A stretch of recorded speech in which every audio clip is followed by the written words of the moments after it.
देख लेना, मैं एक दिन घर छोड़कर चली जाऊंगी, तब तुम लोगों को मेरी कीमत पता लगेगी।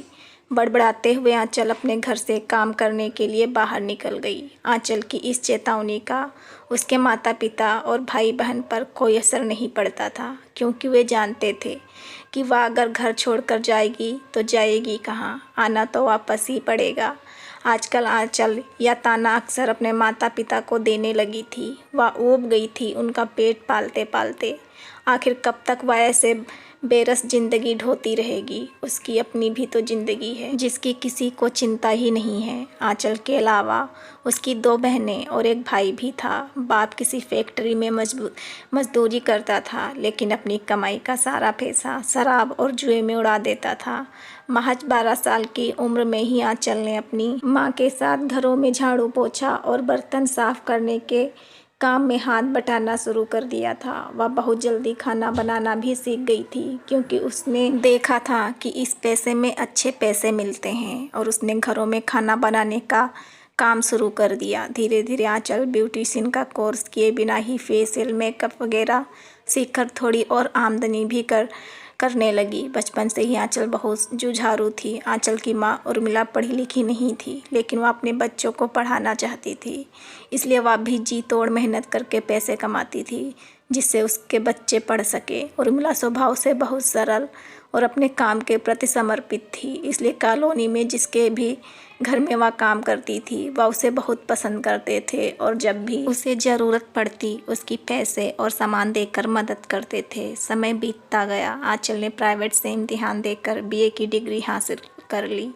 हैदराबाद में रहने से वहाँ के माहौल के चलते उसकी अंग्रेजी भी बहुत अच्छी हो गई थी। लोग आंचल की तारीफ करते नहीं थकते थे कि पढ़ाई के साथ वह घर का खर्चा भी चलाने में अपनी माँ के काम को कमतर समझकर उसकी मदद करने में कभी कोताही नहीं बरतती थी।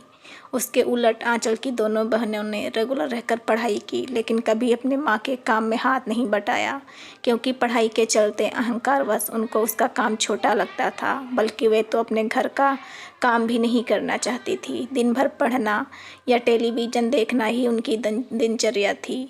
आंचल उनको कुछ कहती तो उसे उलटकर जवाब देकर उसका मुंह बंद कर देती थी। उर्मिला भी उनका पक्ष लेते हुए कहती, अभी वे छोटी हैं, उनके खेलने कूदने के दिन हैं। आंचल के भाई ने इंटर के बाद पढ़ाई छोड़ दी। उसका कभी पढ़ाई में मन लगा ही नहीं, लेकिन सपने उसके काफ़ी बड़े थे। दोस्तों के साथ मोटरसाइकिल पर घूमना और देर रात घर लौटकर अपनी बहनों पर रौब गाँठना उसकी दिनचर्या में शामिल हो गया था। उर्मिला अपने लाडले इकलौते बेटे की हर जिद के सामने हार जाती थी, क्योंकि वह घर छोड़कर चला जाऊंगा की धमकी देकर अपनी हर बात मनवाना चाहता था। एक बार राजू मोटरसाइकिल खरीदने की जिद पर अड़ गया, तो उर्मिला ने उसे उधार लेकर उसकी इच्छा पूरी की। किसी ऊंची पोस्ट पर काम करने वाले आदमी, जिनके यहाँ दोनों माँ बेटी काम करती थी, से कहकर दूसरे शहर में राजू की नौकरी लगवाई कि अपने दोस्तों से दूर रहेगा तो उसका काम में मन लगेगा। उसके लिए पैसों की जरूरत पड़ी तो उर्मिला ने अपने कान के सोने के बूंदे गिरवी रखकर उसकी भरपाई की। एक दिन अचानक राजू की अच्छी खासी नौकरी छोड़कर गायब हो गया। पूरा परिवार उसकी इस हरकत से बहुत परेशान हुआ।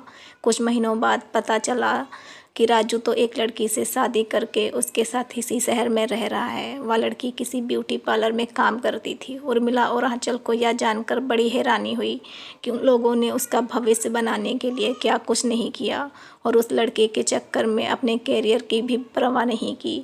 राजू ज़रूरत पड़ने पर वह जब तब उर्मिला से पैसे की मांग करता, तो वह अपने बेटे के प्यार में सब कुछ भूलकर वह उसकी मांग पूरी करती। अब आंचल को अपनी माँ उर्मिला की राजू के प्रति हमदर्दी अखरने लगी। उसका मन बगावत करने लगा कि बचपन से उसने दोनों बहनों और भाई की ज़िंदगी बनाने के लिए क्या कुछ नहीं किया, लेकिन उर्मिला को उसे छोड़कर सभी की बहुत चिंता रहती।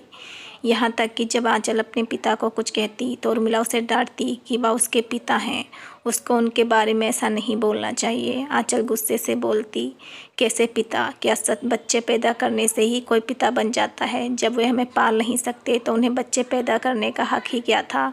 आंचल को अपनी माँ उर्मिला से बहुत हमदर्दी रहती थी, लेकिन जवान होते होते उसे समझ आने लगा कि वह अपनी हालत के लिए खुद ही जिम्मेदार है। सुबह की निकली जब आंचल रात को 8 बजे घर पहुंची तो देखती है कि दोनों बहनें टेलीविज़न देख रही हैं। माँ खाना बना रही है, मांजने के लिए बर्तनों का ढेर लगा हुआ है। तो उसका मन गुस्से से भर उठता है, लेकिन किसी को भी कुछ कहने से फ़ायदा नहीं था और वह मन महसूस कर रह जाती थी। आंचल ने अब बीएड भी कर लिया था और वह एक स्कूल में काम करने लगी थी, लेकिन उसने खाली समय में घरों के कामों में माँ का हाथ बटाना नहीं छोड़ा था। स्कूल से जो तनख्वाह मिलती थी वह तो पूरी अपनी माँ को दे देती थी, लेकिन घरों से उसे जो आमदनी होती थी वो अपने पास रख लेती थी। देखते देखते आंचल 27 साल की हो गई थी, लेकिन उसकी शादी किसी को चिंता ही नहीं थी। पर उसने अपने भविष्य के लिए सोचना शुरू कर दिया था और मन ही मन घर छोड़ने का विचार करने लगी।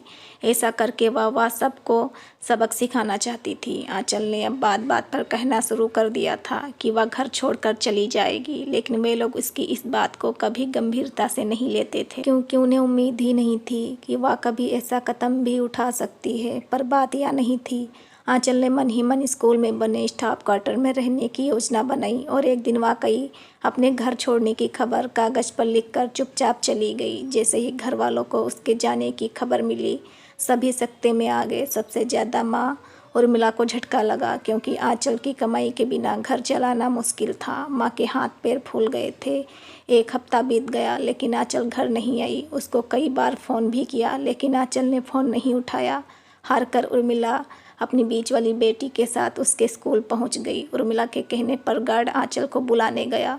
थोड़ी देर में आंचल आई। उसको देखते ही वे दोनों रोते उसे लिपटने के लिए दौड़ी, लेकिन आंचल ने हाथ से उन्हें रोक लिया। इससे पहले उर्मिला कुछ कहती, आंचल बोली, मुझे पता है तुम्हें मेरी नहीं बल्कि मेरे पैसों की ज़रूरत है। मैं उस घर में तभी कदम रखूंगी जब वहाँ मेरे पैसे की नहीं मेरी कद्र होगी। तुम सभी के मेरे जैसे दो हाथ हैं, इसलिए मेरी तरह तुम सभी मेहनत करके अपने खर्चे चला सकते हो। तभी तुम्हें पता चलेगा पैसा कितनी मेहनत से कमाया जाता है।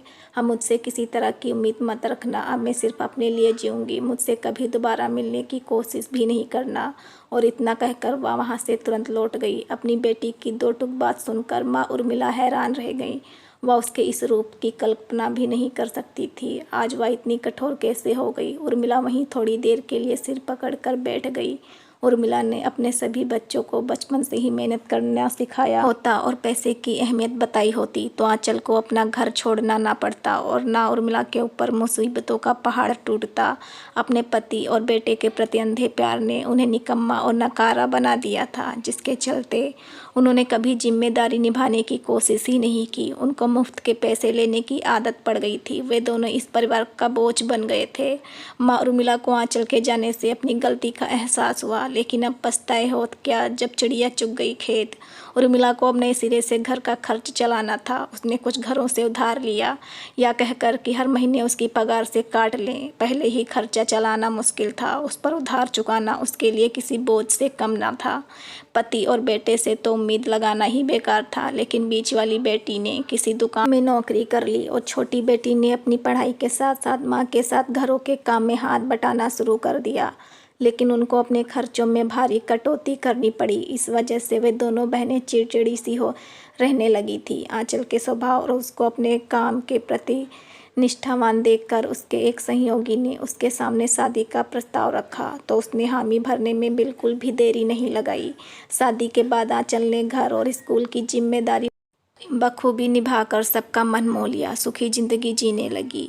आंचल ने जो कदम उठाया उससे उसकी ज़िंदगी में तो खुशी आई ही, बाकी सबको भी कम से कम सबक तो मिला कि मुफ्त की कमाई ज़्यादा दिनों तक हजम नहीं होती। हो सकता है भविष्य में उर्मिला का परिवार एकजुट हो जाए, जिससे उन्हें गरीबी के दलदल से बाहर निकलने का रास्ता मिल जाए।